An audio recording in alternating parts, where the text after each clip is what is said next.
I think of the absurdity of being a clown as a job, and sometimes you young yourself in the mirror, you're like, what are they doing? Clowning as an art form is a state of mind. It's telling the audience, I'm living through everything you're living through, but I'm failing at it, and hopefully that's funny.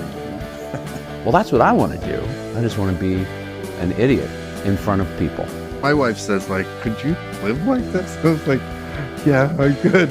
The kids can learn some tricks. I'm not going to try to be the wittiest person in the room. I can fall on my face and it will work every time. I've gotten messages from some professional clowns like, how dare you do this to the craft?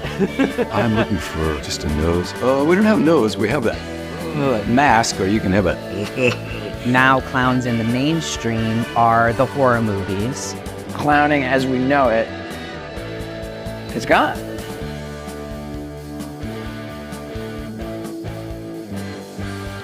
Boom, there you go. That was a trailer for American Clown, arriving on all digital platforms on October 7th. I'm KUYA P. This is Nerds Rule the World. Joining me to talk all things American Clown is director Guilford Adams, who not only is giving us this amazing documentary, he's also in it. He's a clown himself. He's an actor. He's a musician. He's a man of many talents. I love it. Shout out to my man, Guilford Adams. I'm going to shoot off some air horns right now, Guilford. You're getting the air horn treatment. We're partying, we're celebrating. Yeah. Thank you for your time, sir. How are you today? I'm doing great, KUYA. Thanks for having me. It's exciting to be here. I appreciate you, sir. So, you started off, I believe, as I was watching this documentary, you were an actor in Hollywood. You're also a musician. And then you kind of stumbled into clowning, if you will. Can you tell me maybe a synopsis of your journey that we get a little bit within this documentary as you talk about clowns and entertainment, the representation and all that, how you found yourself into this? Yeah, you know, I mean, I've always been a clown. When I studied to be an actor, I was a physical actor. I really tried to absorb all the greats like the Charlie Chaplin, the Buster Keaton. It was kind of my entry into acting was physical comedy. I was kind of late to acting. I got into it in college, and I kind of part of it was just I was on an athletic team at University of Tennessee, and it just didn't feel like my tribe. As much as I like those guys, and I still do, it just felt a little jocular for me. And so I got into acting just kind of on a total, on a wild hair. And I just really fell in love with it. And I fell in love with the sort of physical aspect of it. So when I moved to Los Angeles in 2000, I started working at clown companies and started doing birthday parties and everything that I could. I'd already known how to do balloon animals and juggle. I learned that when I was in middle school. So it really just kind of took me to a new place. And then, as this story starts, I had worked with the Ronald McDonald program, their field program, for a couple of years, but really about 10 years. And it was around that time in 2017 where they disbanded the Ronald Field program as we know it. And we just started kind of filming there because everything was kind of coming to a close for a lot of professional clowns. The circus was closing, and it just felt like there was all this sort of clown scare sort of like stuff coming out. It was coming out, and it just felt like a real sort of like sea change. And I wanted to document it, and that's what the result is, American Clown. Wow. I love that. And I don't think a lot of people realize, I cover a lot of film. I'm an actor like you, filmmaker, how staying employed is so important as we're chasing our dreams, especially going out to Hollywood. Some of us find ourselves as waiters. Some of us do princess parties and other things. But what I love about clowning, I guess, if that's even a proper term, and my apologies for the non, clown people out here, is it's still a gateway for you to work on the muscle, that acting muscle and performing. And I love that. So I don't disparage any of my clown friends out here and just making people happy, because that's why we get into entertainment. We want to entertain, we want to inspire, we want to educate. So I love that this story is here to also help change how we see clowns. And as you said, because of it in Pennywise and my man David Thorne, who is awesome as well, who you have featured in this. Yeah. I love this. So you decide to do this, and and you got so many amazing people involved. David Arquette, Steve-O. I was loving these stories that we got in your documentary. So again, thank you for this education and this entertainment as well, Guilford. So, all right, you're doing this. We calm people up. How did you shift? Had you made a film before? You're obviously an actor, but like making a film, interviewing, getting the subjects together, scheduling time, because it's a lot of work. And you had your day job, and you're going on auditions. I'm sure you had to fit this in, and you have family. What was this like? Yeah, I mean, it is, right? It's a long process. I mean, it took us almost the better part of a decade, just under a decade, and it feels like really crazy to say that, but I've talking to other filmmakers and documentary filmmakers, it's kind of par for the course that these things just take a long time because you are doing it in addition to everything else you're doing. It's usually self-financed. We didn't do any crowdfunding. It was just money that I made doing clown parties that then all of a sudden I would use to rent a camera and that sort of stuff. I was lucky enough to get some producers early on, Jason Salee and my friend Bill Parks, and I was lucky enough to team up with a cinematographer, Hans, who we've worked together and played music together and stuff. So it really just became a labor of love. And it gets to a point where you put 5 to 7 years in and $15,000 and you're like, God, we got to finish this, like we just got to, I don't want to not do this. And the biggest part for me, it was this ongoing sort of, I still do clown stuff. I still do clown parties. I'm very active, probably more active than I've ever been.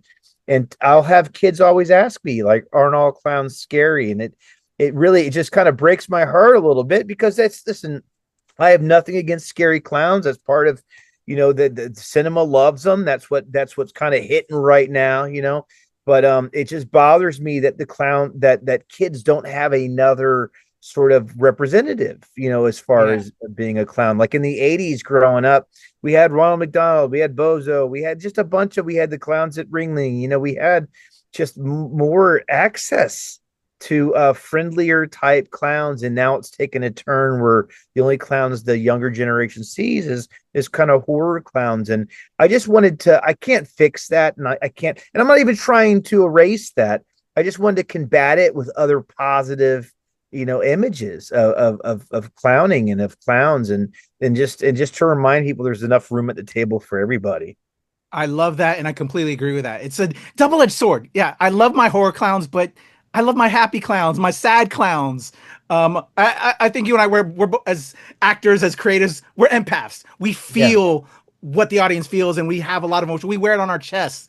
And clowns do that. And that's what makes us so involved with when we see you guys performing. It's just you help us feel the emotions that we keep locked in. And so thank you for what you do and this. So getting a ton of people that are involved in this project along, that people might have known just Steve-O from Jackass, but no, he was trying to be a clown. How did you get all these people on board? What was it like getting them to share?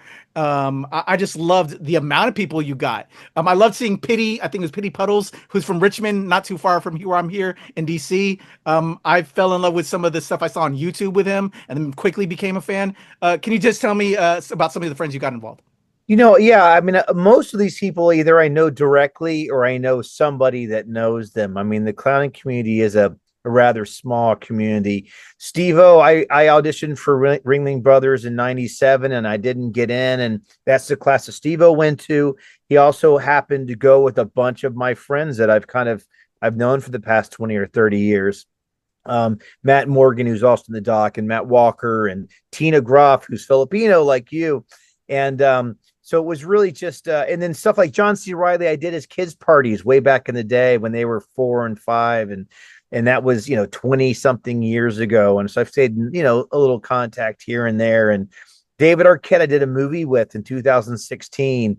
It's just everybody I've kind of brushed with a little bit, and kind of like we know each other, and we have mutual respect for one another. And when this project came about, I just really kind of reached out and tried to time it right and tried to make sure that I had, everything on my ducks in a row, because I didn't want them to say no. And I really wanted them to feel as committed to it, because people are doing this for free. These stars and these A-list actors, they're not getting paid by me to do this. So they're giving of their time, and it really is kind of you have to kind of convince them of that they're going to be safe and of your passion for this, so that you can kind of like have them aboard and they can be passionate about this, because people don't tend to they don't want to put themselves out there if it looks poorly on them, and I think you really have to be luckily people that are in my profession tend to be very giving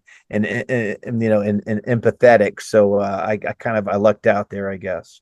Amazing. So as you were filming this, getting these interviews, talking to them, are there any things to highlight that you learned or along the way, or just some amazing stories that are featured in this that we can kind of help to highlight the fans on why they need to check this out, and some of the things that are awesome and cool to see that came about through filming this? I mean, I think this is kind of goes for everything.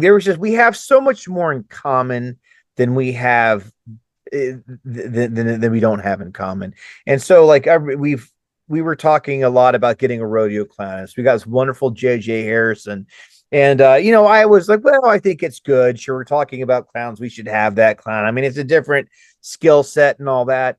And I guess having that interview with him, and big pieces of it are in this doc, it really occurred to me as I'm sitting down talking to him. He's a wonderful guy, and it's a dangerous sort of job that he has.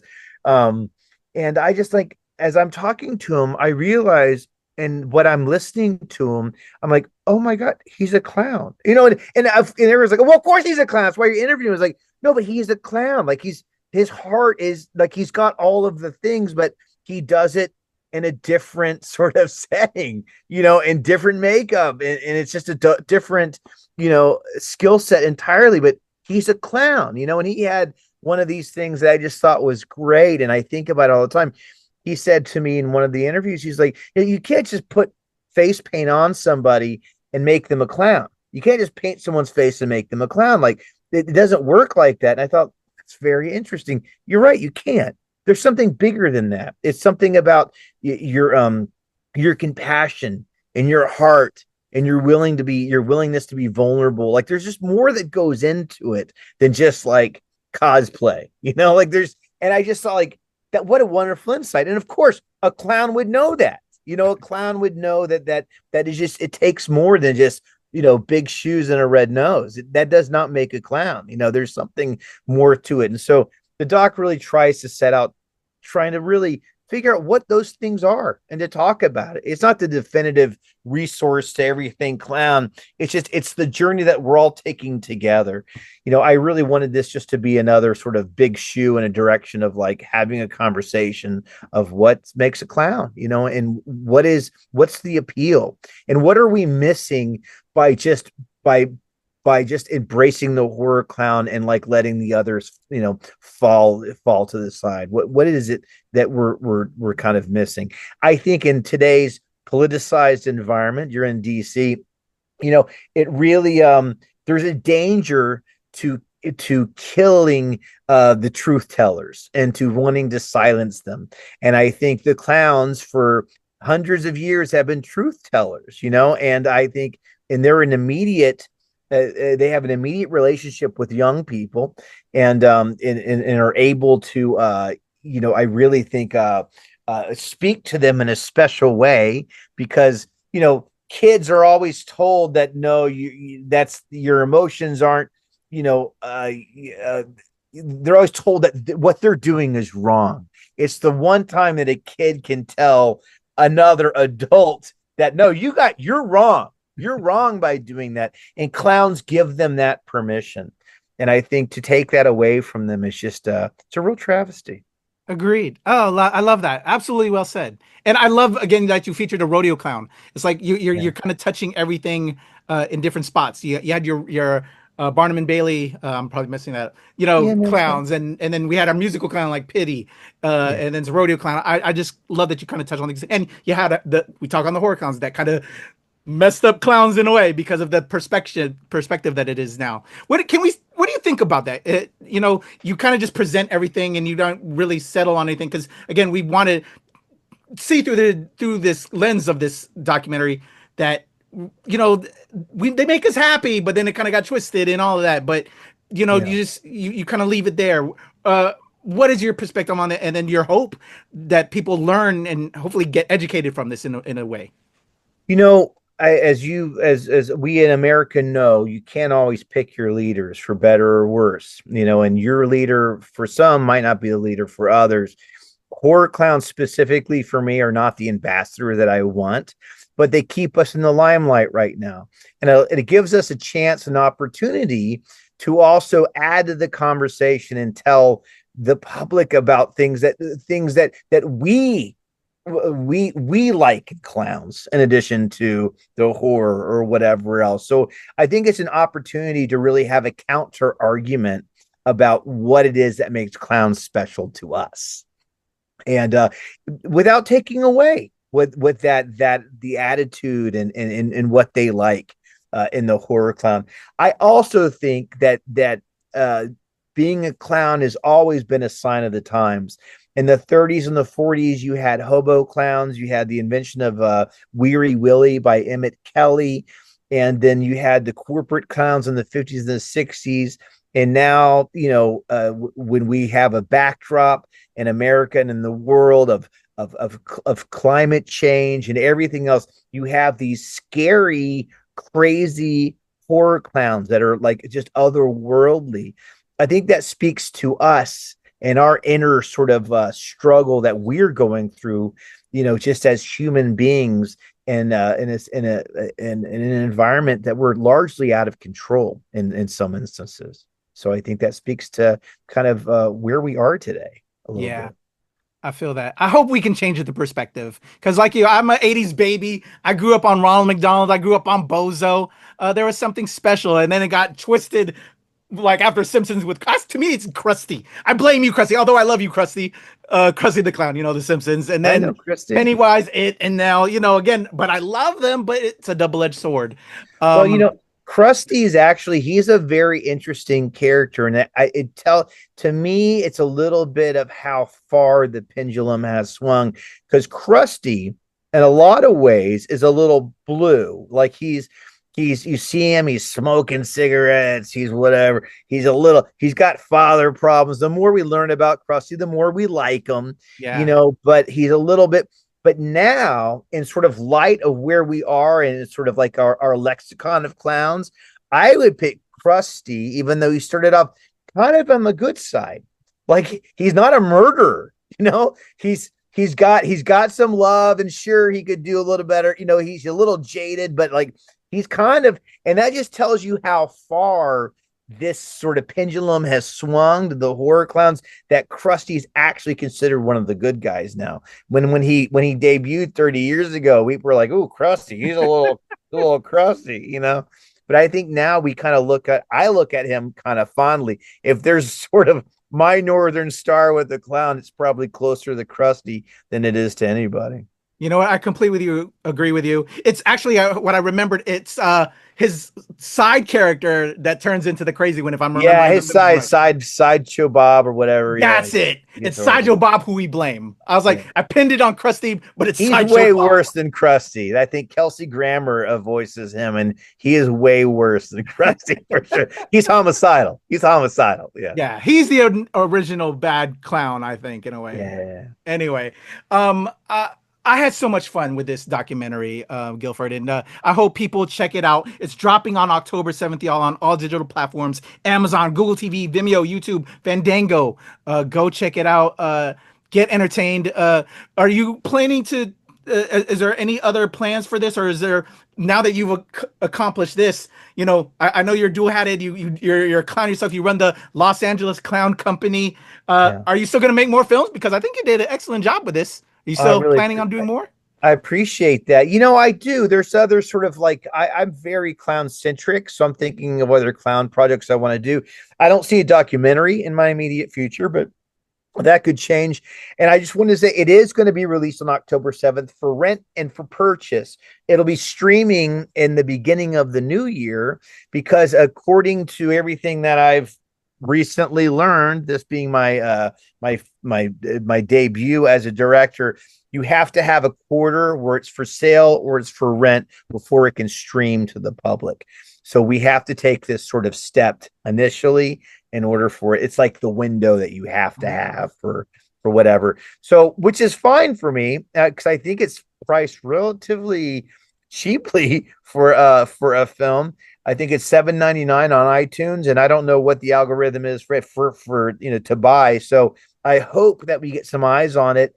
I really think it's something. If I was a 22-year-old kid interested in clowning, or a 19-year-old kid like clowning, this would be a go-to film for me. I basically made the film that I would want to see, and I think anybody that is interested in this or that has any sort of desire to know more about clowns, this is the film to watch. I love that, man. Please, I'm a co-sign that. Everybody go check it out. It's completely entertaining, whether you're aspiring clown or not. It's an education. It's fun. It's if you've always loved clowns and just that, and you just how it's kind of changed in different respects, but still paying homage and showing love and all of that. I just was so entertained. I was happy and sad and laughing and terrified with Terrifier. You had so many great people involved with this that co-signed and talked to you, Guilford, and you sharing your story. I know for a lot of us it's difficult. We just love to put on the show, but then when we open the door to ourselves and let the people in, that can be difficult. So thank you and your family, because that's our support system, and for them to help be with you along the way is amazing. Guilford, thank you so much for your time, man, and congratulations on this project. Thanks for having me. Part of our job and I appreciate you having me here on this show and letting me talk and try to reach out to others, because if we want to keep these traditions alive, we have to welcome new generations and pass the baton so that they too can find can experience our love and our passion for it. And so I appreciate you giving me a platform to do that. Of course. Congratulations again. And shout out to Bill Parks, who hooked this all up. You're amazing collaborating producer on this. Guilford, this was a pleasure. Everybody, check out American Clown when it arrives on all digital platforms on October 7th. It is such a fun ride. I co-sign it. I love it. I'm KUYA P. Nerds rule the world. All right, Guilford, there's a cut.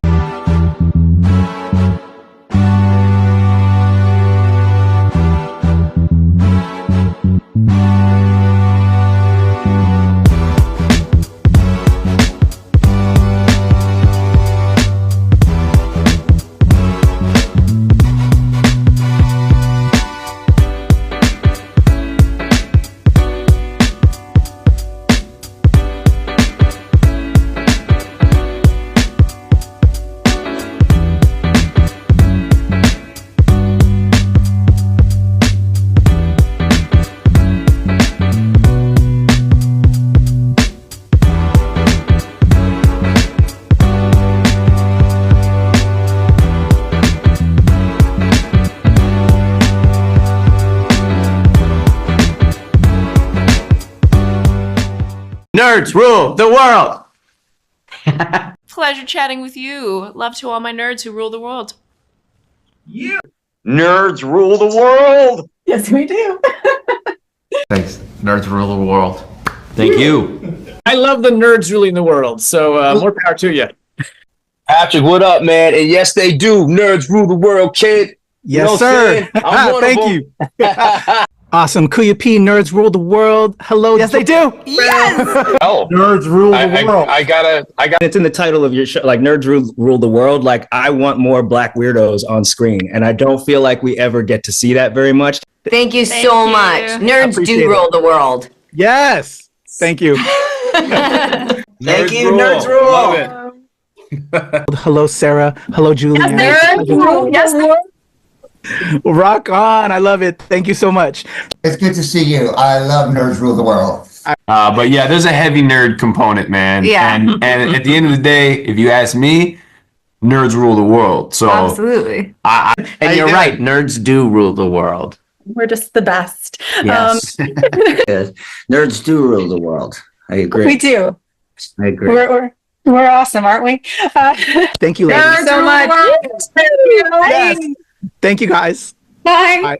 Bye. and nerds really do rule the world. Thank you, sir. It's your boy KUYA P. Nerds rule the world. Thank you so much, guys. I appreciate you. Do. They rule the world all right. Yes. Take care, Tony. Thank you, guys. Well, I was good until I saw that this is Nerds Rule the World. So are we talking about like everybody you interview is a nerd, right? Oh, it's a legal requirement. It is. It's a legal requirement. Or are you, or the second you popped on screen, I was like, wait, are you supposed to be the queen nerd then? I hope so.